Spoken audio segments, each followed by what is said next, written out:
Hello साक्षी. बोल देव, कशी आहेस? सहज फोन केलास? ऐक, मी घरी नाहीये, मी इथे आश्रमात आले आणि 10-12 दिवस आता इथेच राहणार आहे. आश्रमात कशासाठी गेली आहेस तू? कुठल्या आश्रमात गेली आहेस? अगं हो साक्षी, सगळं इतकं अचानक झालं ना की कुणाला काही सांगताच आलं नाही. खरं तर मी इथे राहीन असं मला वाटलंच नव्हतं. अगं देव, मला एखादा फोन तरी करायचा आज निघण्याआधी. मी तुला भेटायला आलं असतं ना. बरं तू कुठल्या आश्रमात आहेस ते तरी सांगशील का? चैतन्य आयुर्वेदिक आश्रम. अगं साईमा इथे पूर्वी यायच्या आणि इकडचे जे आचार्य आहेत ना त्यांना साईमा खूप छान ओळखतात, म्हणून मग साईमा मला इथे घेऊन आल्या. देव, 10-15 दिवस, एवढे दिवस तू आश्रमात काय करणार आहेस? हां, म्हणजे ॲक्च्युली तेच सांगायला फोन केला होता. साक्षी, गेले 2-3 दिवस माझी तब्येत बरी नव्हती. म्हणजे पोटात जरा दुखायचं. मग साईमा जरा घाबरल्या होत्या. त्यांना रिस्क घ्यायची नव्हती. इथे आश्रमात जरा आरामही मिळेल आणि इथे गर्भसंस्कार शिबिरही असतं, म्हणून मग त्याच मला इथे घेऊन आल्या. प्लीज आईला सांगशील ना? ठीक आहे, मी सांगते आईला. खरं तर रागावणार आहे ते तुझ्यावर, पण मी समजावून सांगेन तिला. हे बघ, पण देव प्लीज तू तुझ्या तब्येतीची काळजी घे. हो नक्की. चल बाय. ठीक आहे, ठेव.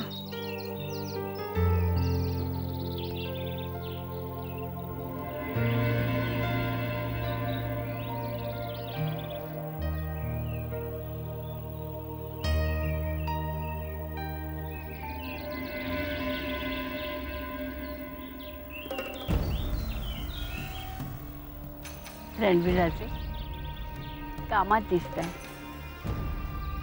आम्हाला तुमच्याशी जरा महत्त्वाचं बोलायचं होतं. बोला ना साईमा. रणवीर, देवयानीनं घेतलेला निर्णय आपण सर्वांनी मान्य केलाच आहे. तेव्हा आम्हाला असं वाटतंय की मूल दत्तक घेण्याचे कागदपत्र वकिलाकडून लवकरात लवकर करून घेतलेत तर बरं होईल. इतक्या लवकर? अजून तर बराच वेळ आहे त्या गोष्टीला. चांगल्या कामाला उशीर का करायचा? शिवाय कागदपत्र तयार करायला वेळ हा लागणारच आहे. साईमा, आम्ही जरा बाहेर जाऊन येतो. थोडं थांबून गेलात तर नाही का चालणार? नाही, एक अत्यंत महत्त्वाचं काम आहे, त्यासाठी आम्हाला लगेच जावं लागतंय. आम्हाला तुमच्याशी जे बोलायचं ते जास्त महत्त्वाचं आहे. बसा ना.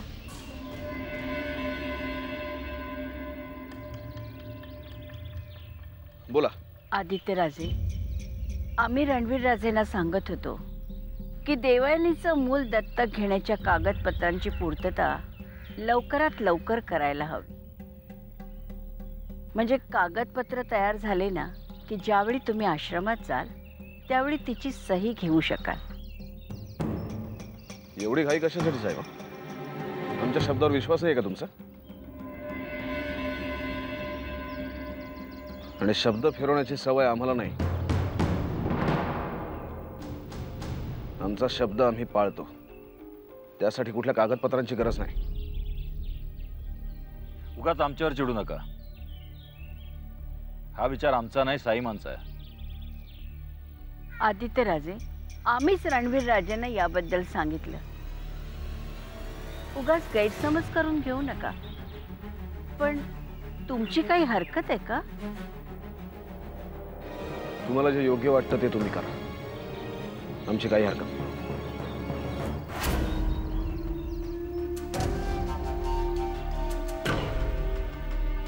आमच्याबद्दलचं यांचं मत कधी बदलणार आहे कोणाचं? रणवीर, त्यांचं बोलणं मनाला लावून घेऊ नका. साईमा, आम्हाला कळत नाही तुम्हाला एवढी घाई का झाली आहे? दत्तक घेण्याच्या कागदपत्रांबद्दल देवयानीला कळलं तर? काहीही होणार नाही. आम्ही तिला तशी कल्पना दिली आहे आणि तिची काहीही हरकत नाही आहे. रणवीर राजे, घाई करणं गरजेचं आहे. दिरंगाई करून चालणार. आणि हे करण्यामागे आमचं काहीतरी खास कारण आहे. नाही अंकल, बास बास, दॅट्स इनफ. ऐकून घे. अरे एकदा एक आरोपी कोर्टामध्ये आला. नाही नाही नाही अंकल, मी रडायला लागेल आता. तुला ना कोर्टामध्ये घेऊन गेलं पाहिजे. तिथल्या घटना प्रत्यक्षात बघशील ना, म्हणजे मजा येईल तुला. नाही अंकल, तुमचं असं म्हणणं ऐकल्यानंतर मला वाटतं की मॅनेजमेंट सोडावं आणि लॉकडेच वळावं. आतापर्यंत मी हे किस्से फक्त ऐकले होते, पण प्रत्यक्षात घडत असेल असं अजिबात वाटलेलं नव्हतं. अरे याच्यापेक्षा सॉलिड एक घडतं कोर्टामध्ये. तू लॉयर होऊन बघ. यु नो, मला आता खरंच वाटतं की मी खरंच लॉयर व्हावं. पण त्यासाठी अनेक गोष्टी याव्या लागतात. मुख्य म्हणजे तुझी आर्ग्युमेंट्स लोकांना पटली पाहिजे. तुझं म्हणणं कसं खरं आहे, योग्य आहे, दुसऱ्याचं म्हणणं कसं चुकीचं आहे, हे तुला पटवून देता आलं पाहिजे. आर्ग्युमेंट्स करताना समोरच्या माणसाचा तुझ्यावर विश्वास बसला पाहिजे. तू सांगतोय तेच खरं हे त्यांना पटलं पाहिजे. Uncle, that's so simple. मी हे कॉन्फिडेंटली करीन. हो ना, मग कर ना, लगेच कामाला सुरुवात कर. हो, पण त्याकरता मला अभ्यास केला पाहिजे. यु नो, एखादी केस तरी आली पाहिजे ना माझ्याकडे. अमोल, मला वाटतं तुला एक केस मी दिलेली आहे, केतकीची.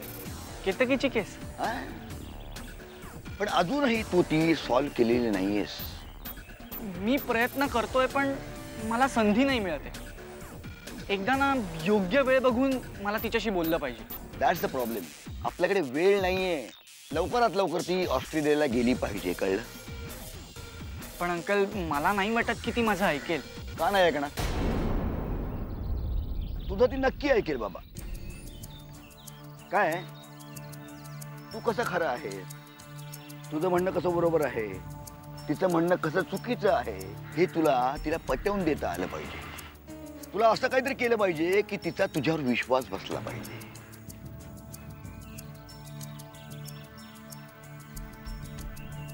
अमोल, हा, तिच्याकरता मला हे करायलाच लागेल.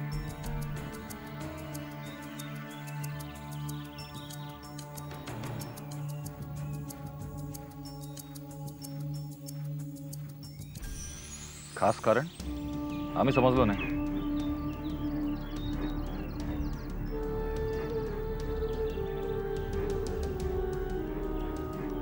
रणवीर राजे, आम्ही जुन्या गोष्टी अजून विसरलेलो नाही. आदित्य राजेंनी हे घर सोडलं केवळ या देवयानीसाठी.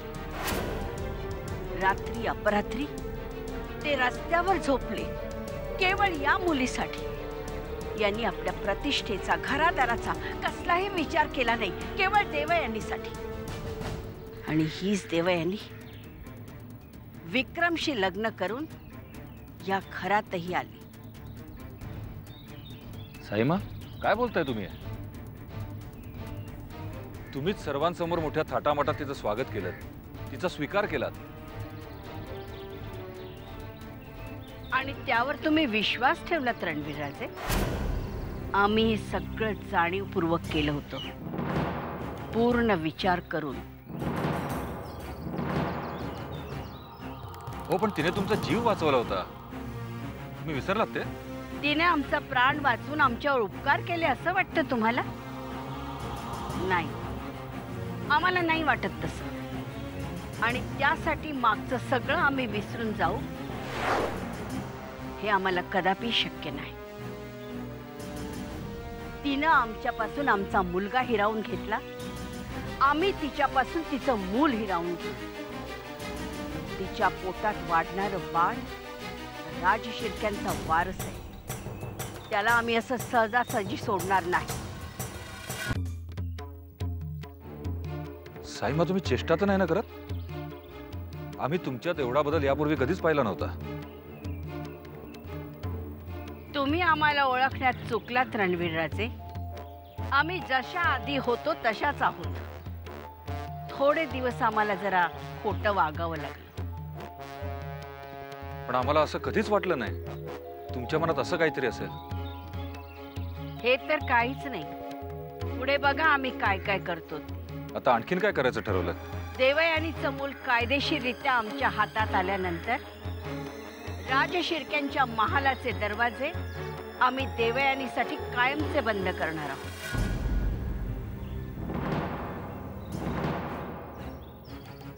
काय? कसं शक्य आहे साईमा? आदित्य राजे असं होऊ देणार नाहीत. हो, माहिती आहे आम्हाला. तुम्हाला काय वाटलं आम्ही आश्रमामध्ये देवयानीला तब्येतीसाठी पाठवले? नाही, आदित्यराजे आणि देवयानीला वेगळं करण्यासाठी आम्ही तिथे पाठवले. रणवीर राजे, आमच्या प्लॅनिंगचा तो एक भाग होता आणि आमची खात्री आहे की आमचा तो प्लॅन यशस्वी होणारच.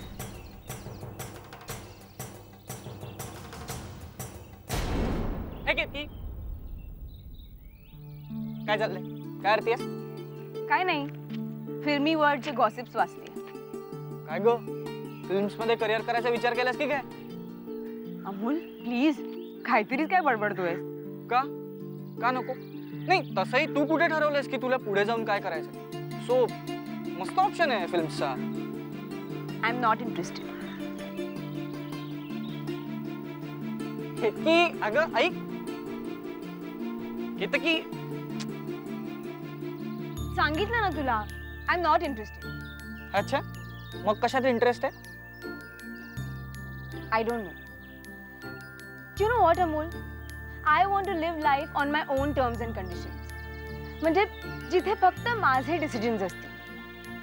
बेसिकली मला माझ्या मर्जीने आयुष्य जगायचं. देन डू इट ना. कोणी अडवलंय तुला? मॉम डॅड, ते उगाच त्यांच्या इच्छा माझ्यावर लादतायत. केतकी, असं तुला वाटतंय. तू जर का पुढचा विचार केलास ना तर तुझ्याही लक्षात येईल की ते चुकीचं नाही वागत आहे. एक मिनिट, काय म्हणायचंय तुला? आता बघ ना, तुला ज्या प्रकारचं आयुष्य जगायचंय त्याकरता चांगलं शिक्षण घेणं गरजेचं आहे, स्वतःच्या पायावरती उभं राहणं गरजेचं आहे. सो तू एकदा इंडिपेंडंट झाल्यानंतर कोण अडवणार आहे तुला? हा यार, याचा तर मी विचारच केला नव्हता. तेच सांगायचा प्रयत्न करतोय मी मॅडम. हे बघ, तुझा तुझ्या मॉम डॅडवरती राग आहे, असू देत, पण तो राग तू तुझ्या शिक्षणावरती नको ना काढू. उलट त्यांच्या मदतीने तू जर का ग्रॅज्युएशन लवकर पूर्ण केलंस तर तूही स्वतःच्या पायावरती लवकर उभी राहशील, हो की नाही? I don't think so.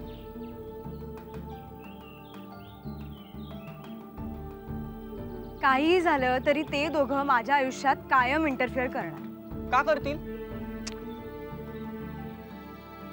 अगं पण रिझन्स तर हवीत ना, आणि रिझन्स न देणं हे फक्त तुझ्या हातात आहे. कसं काय? आता बघ ना, तू इकडे राहिलीस तर तुमच्यामध्ये भांडणं होतील, वादविवाद होतील. तू तिकडे गेलीस तर नक्कीच तुमचं नातं तरी टिकून राहील. हो यार अमोल, हे तर सुचलंच नाही मला. बघ ना, आता मी त्यांच्या मनाविरुद्ध वागते म्हणून आमच्यात वाद होतात. जर का मी लांबच निघून गेले राहिला तर मग प्रश्नच मिटला. आम्ही सगळेच आनंदी राहू ना. एक्झॅक्टली. अगं तेच तर मी सांगायचा प्रयत्न करतोय तुला. Yes, you are absolutely right Amol, absolutely right. या पॉइंट ऑफ व्ह्यूने मी कधी विचारच केला नव्हता. आता डेफिनेटली करीन ना. येस. अरे बघ, बोलण्याच्या नादात मी तुला विचारलं सुद्धा नाही. तू पाणी वगैरे घेणार आहेस का? हो, चल ना. हे घे. Better luck next time Amol. तुला सोडून मी कुठेही जाणार नाही. Ketaki, Ketaki listen. Sir. Any progress? Yes sir, Ranveer राजेंच्या हाताचे ठसे सापडलेत सर. त्याचा काय उपयोग होणार आहे? आपण कशाशी मॅच करणार आहोत ते? एकतर या नताशाचा पत्ता लागत नाही अजून. ती जिवंत आहे का मेली आहे हेही कळत नाही. सर, आपण नताशाच्या घरातले ठसे आणि रणवीर राजेंचे ठसे मॅच करू शकतो सर. त्याचा काय फायदा? यावरून फक्त एवढंच सिद्ध होतं की रणवीर राजे नताशाच्या घरी गेले होते, जे आपल्याला आधीच माहिती आहे. यावरून आपण कोणतीही कारवाई करू शकत नाही त्यांच्यावर. आणि कोर्टात केस दाखल करण्यासाठी आपल्याला सबळ पुरावा हवा आहे. हा पुरावा सबळ नाही आहे साक्षी. सर, पण आपण प्रयत्न करतोय ना. कुठून तरी काहीतरी आपल्याला नक्की हाती लागेल. ते तितकं सोपं नाही आहे. रणवीर राजे शिर्के हा फार हुशार माणूस आहे. तो सहजासहजी आपल्या हाती काय लागू देणार नाही. मला तरी वाटतंय की लवकरच आपल्याला ही केस बंद करायला लागेल. सर, सर काय बोलताय तुम्ही? आतापर्यंत ह्या केसवर आपण एवढी मेहनत घेतली, ही केस बंद झाली तर आपल्या मेहनतीवर पाणी फिरेल सर. बी प्रॅक्टिकल साक्षी. तुला सुद्धा माहिती आहे की आपल्याकडे जे पुरावे आहेत त्याचा काही उपयोग नाही आहे. सर, खरंच जर ही केस बंद झाली तर मी स्वस्थ बसणार नाही सर. बरं, ॲज यू विश. आणखीन थोडे दिवस वाट पाहूया, बघू काही हाती लागतंय का. सर,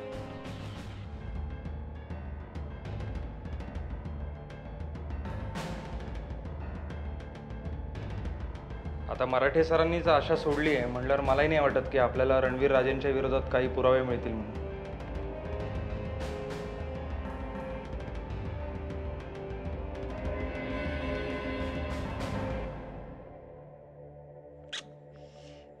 काय हा मुलगा ना फोन सुद्धा उचलत नाहीये.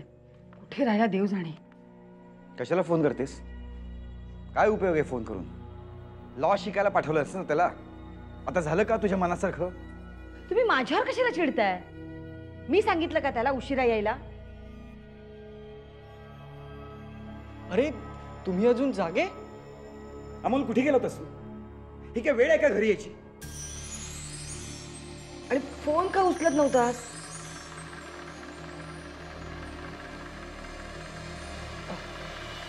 सॉरी, सायलेंटवरती होता. म्हणजे केतकीच्या डॅडशी बोलताना डिस्टर्ब नको ना व्हायला म्हणून सायलेंटवर ठेवला होता. पण आज तू पुन्हा गेलासच का त्यांच्याकडे? मी तुला कालच सांगितलं होतं तुझं सारखं सारखं तिकडे जाणं मला पसंत नाही म्हणून. त्यात ऑब्जेक्शन घेण्यासारखं काय आहे डॅड? मला आवडतं लॉ बद्दल जाणून घ्यायला म्हणून मी जातो तिकडे. काहीही गरज नाहीये त्यांच्याशी जवळीक साधण्याची. अहो असं काय करताय? का चिडताय त्याच्यावर? आलाय ना तो घरी आता. आणि केतकीच्या घरी गेला होता ना, काय वाईट आहे? त्यांनी किती मदत केली आपल्याला. माहितीये मला. परत परत सांगून जाणीव करून द्यायची गरज नाहीये. कर्ज म्हणून दिलेत पैसे, उपकार नाही केलेले. अमोल,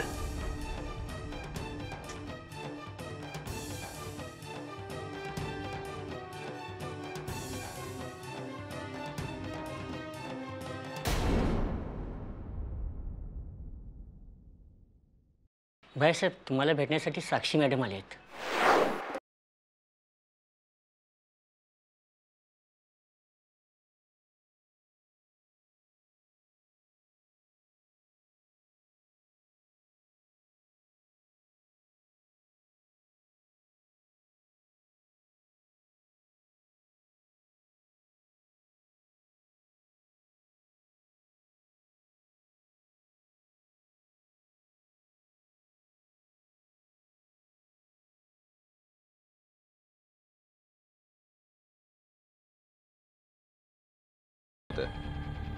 मी इथे देवयानीची बहीण म्हणून तिला भेटायला आले नाहीये. मी इथे एक सब इन्स्पेक्टर साक्षी देशमुख म्हणून तुमची चौकशी करायला आले. आय होप तुम्ही माझ्या कामात मला सहकार्य कराल. बोल, काही घेणार का? चहा, कॉफी, थंड वगैरे? No thanks. ठीक आहे, बोल. कसली चौकशी करायला आलीस तू माझ्याकडे? नताशाची.